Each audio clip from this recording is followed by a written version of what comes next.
managed to pick this one up for a pretty good deal. So let's jump in and take a look.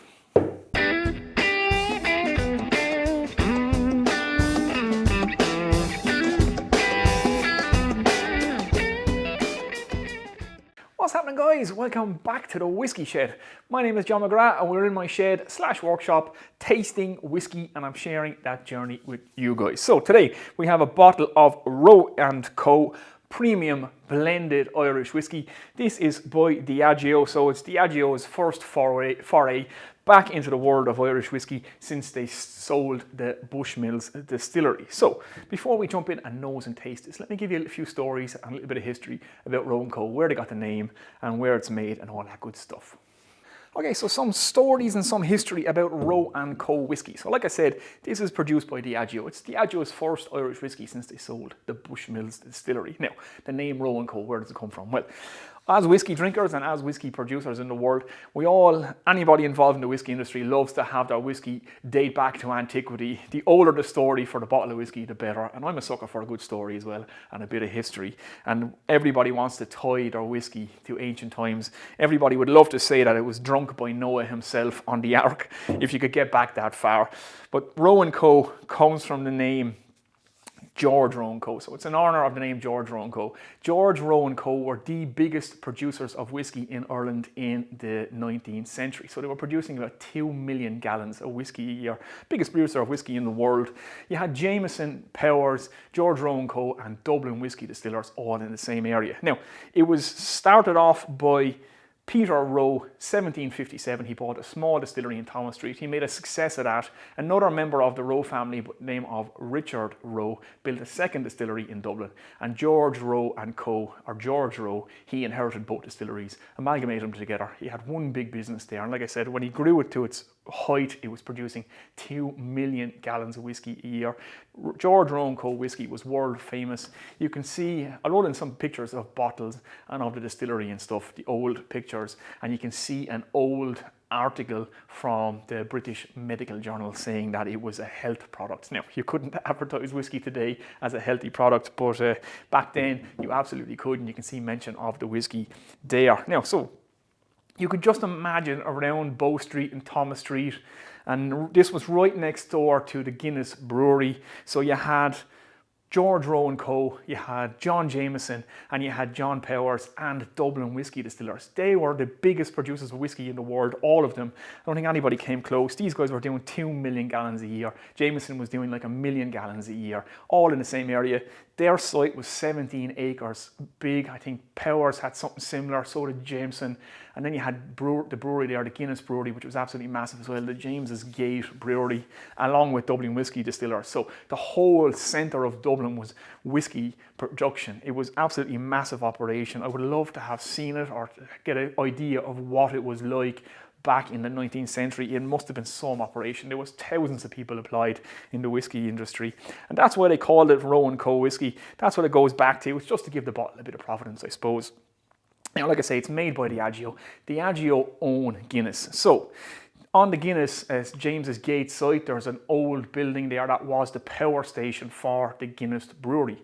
That's where the new brewery that Diageo has built and set it up, and they're producing a Roe&Co there now at the minute. This, however, I believe was originally produced by Bushmills. That's the distillate that's in this bottle, so they were just aging it. So it's a mix of grain and malt whiskey. So there you go, that's the provenance of it. The green on the label comes from what's left of the original distillery. All that's left of the original distillery is the windmill. So the green on the label is the colour of the top of the copper that's oxidised on top of that windmill. And the bottle design itself is inspired by the windmill. So there you go. On the bottom, another thing, there's a pear. So you can see the pear symbol is on the bottom of the bottle of whiskey. There's supposedly a pear tree still there, which exists from the original distillery as well, and it still bears fruit, believe it or not. So there you go. You can see all that then from the new distillery. The new distillery, like I said, is set up in the power plant at the Guinness plant, and it's designed so that it's a visitor centre as well. So you can walk around and watch the whole production. It's meant to be a really nice place. So there you go. That's Roe&Co whiskey. That's the little bit of history about it, a few facts, a few pictures, and a little bit of provenance about the bottle. 1957, however, this only goes back to 2018, but it's nice to see Roe&Co back on a bottle of whiskey. So I should just mention why George Roe&Co Whiskey disappeared. They shut the doors of the distillery, or they stopped producing in 1929. And if you've been watching my videos, you probably have a good sense of the history of Irish whiskey. Again, the events of history wiped out the entire Irish whiskey industry from its height in the 19th century. So you had the effects of the famine. Later on, then you had the Irish War of Independence, the Irish Civil War, you had Prohibition in America, the temperance movement in Ireland, and then once we got our independence from Britain, there was a trade embargo placed on Ireland. So it was essentially a trade war between Ireland and Britain shut off the entire Commonwealth to Irish products, and so to Irish whiskey, and as well as the American market being completely shut off because of Prohibition. That just wiped out the entire market. So they went from 2 million gallons a year to having to close their doors. And it happened to Powers, it happened to Jameson, it happened to all the big distilleries. They barely made it out by the skin of their teeth, and we still have some of them here today. But it's great to see the name back on the bottle, and it's owned by Diageo now, so, and Irish whiskey is back with a bang. So it's a great time to be a fan of Irish whiskey. So let's get it in the glass and nose and taste it.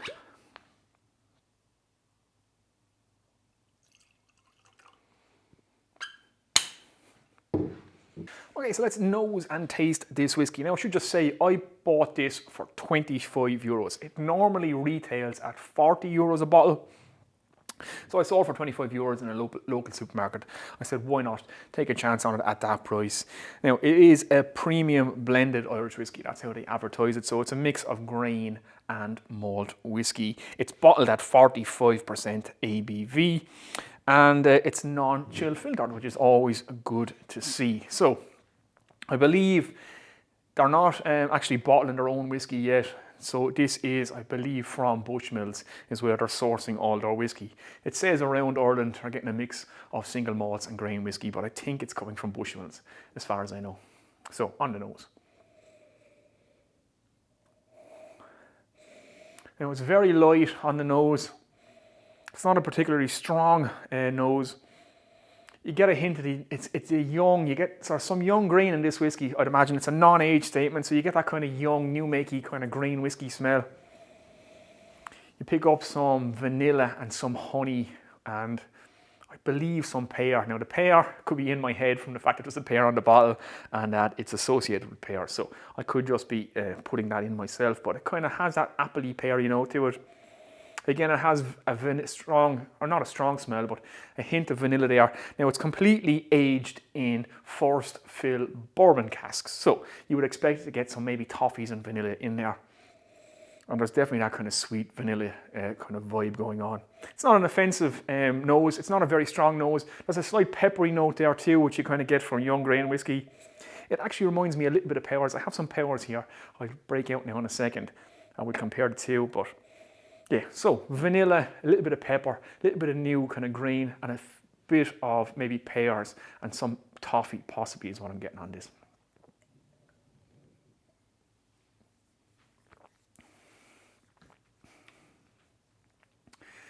So on the palate, but first up you get the sweetness of the vanilla. You get a lot of the oak is what I'm getting, and then it's really peppery. It's really spicy and peppery. You kind of get that same effect, or get that effect from young grain whiskies. It kind of has a slight burn to it. Again, it's not the ethanol burn. I've drank whiskies that are 50+% and you get no burn whatsoever. I think young grain whiskey, you get that kind of peppery burn from it. So it is a young whiskey. It's a non-age statement. It reminds me a lot of Powers Gold Label, which I have here. Now, I quite like Powers Gold Label, but this sells for 20 euros. So I'll put that in a glass now in a second and we can compare the two. But yeah, on the palate,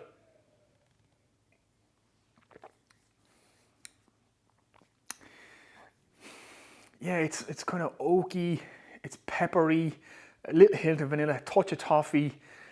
There's a little bit of a finish of that peppery finish, which kind of reminds me of the Powers, but it has a kind of a burn kind of quality to it, which I think you're getting from the new grain whiskey. Now, they're kind of marketed it on their website as a whiskey for cocktails, so maybe that's why they went for that peppery note, so that it would stand out a little bit in cocktails. But as a sipping whiskey, it's not really up my street, I have to say. The way I'm enjoying my whiskey at the minute is neat, sipping, smelling, nosing and tasting the whiskey, taking time with the whiskey and just really kind of enjoying it. This is more, I think, towards the cocktail end of things. And yeah, I'm not overly impressed. Like I said, I picked this up for 25 euros and I have to be 100% honest, otherwise there's no point in doing these videos. It normally retails at 40 euros, which to me, if I spent 40 quid on this, I might be a little bit disappointed. 25 euros, it's not bad, but you get a bottle of Powers Gold Label for 20 euros. So let me let this open up. I put a little drop of Powers in the bottle just to compare. It's always nice to be able to compare and contrast whiskies. So this is Powers Gold Label. Again, I did a review of this one already. I quite like the Powers because at the price point, it makes all the sense in the world. Just nose this. So it's very similar to me. It's very similar. Powers is even a little bit lighter on the nose. You get a little bit of vanilla, a little bit of spice, kind of pepperiness, but it's very, very mild. But like I say, this is always available at 20 euros. And for me, it's one of the best budget Irish whiskies. This was 25 euros. Normally retails at around 40 euros. And it's very similar to this. So you can see the kind of conundrum. I'm not overly impressed by it. For 20 euros, I am impressed. For 40 euros, I'm not impressed. That's kind of where I put it at the minute. So Powers on the palate.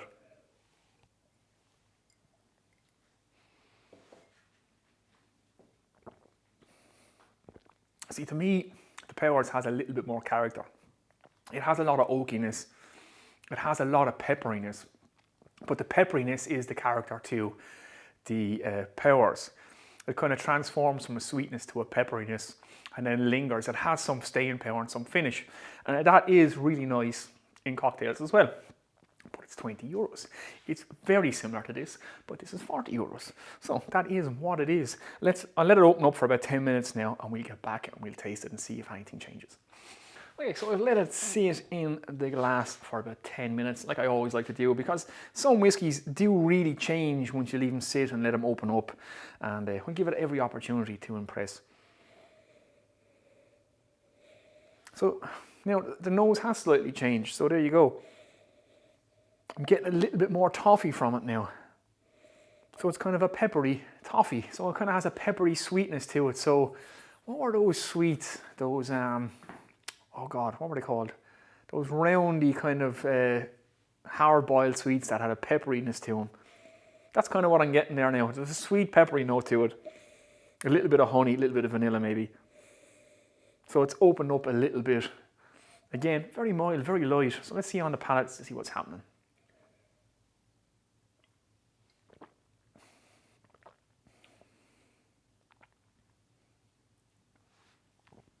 So again, a little bit more honey now up front, a little bit vanilla.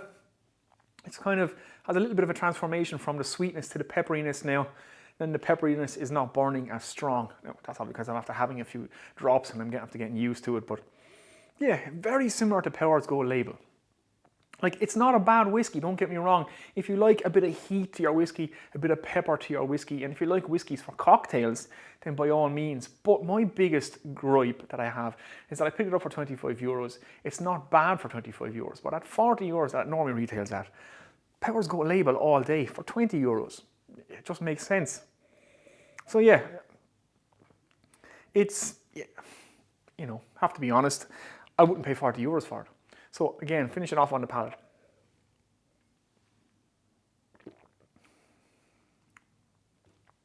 Yeah, a little bit of honey, a little bit of toffee, a lot of pepperiness, a lot of heat. Now, if you like heat, I like heat and stuff. I like peppery stuff, but I also don't like going to wrestle with my sipping whiskies. This is not a sipping whiskey in my book. I like some Redbreast, I like Oloroso cask finish whiskies, I like the toffee, vanilla, all that kind of stuff. A little bit of pepperiness is nice in your cocktails, but at 40 euros a bottle, it's just not there for me. So there we go, guys. That has been my opinion of Roe&Co Irish Whiskey, blended Irish whiskey, for what it's worth.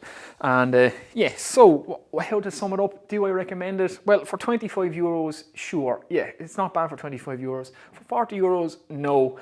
Powers Gold label is 20 euros. I absolutely do recommend this. I always have a bottle of Powers on my shelf because it is only 20 euros, and I like the peppery heat that you get from this. This is very similar, but I wouldn't pay 40 euros when I can get this for 20 euros. So I'm interested to see what comes out of the actual Roe&Co distillery when they start producing their own distillate, and when they start bottling their own distillate. I will be interested to see what they come up with. There is cask strength versions of this available, and they have kind of a more premium or a select version of this available as well. But for my money, at the minute now, it's 25 euros. So if you get it for 25 euros, by all means, have a go, try it, see what you think yourself. Again, all this stuff is subjective, but for me, 40 euros, no. For me, 20 euros, yes. So that's how I would sum it up. So let's propose a little toast like we always do. And a little Irish toast again, a bit more morbid, but some of the Irish ones are fun, so they're nice and short. May we all be alive this time next year. So short and sweet like an ass's gallop, as they say. So, sláinte maith mo cara. I shall see you in the next one, guys. Take it easy.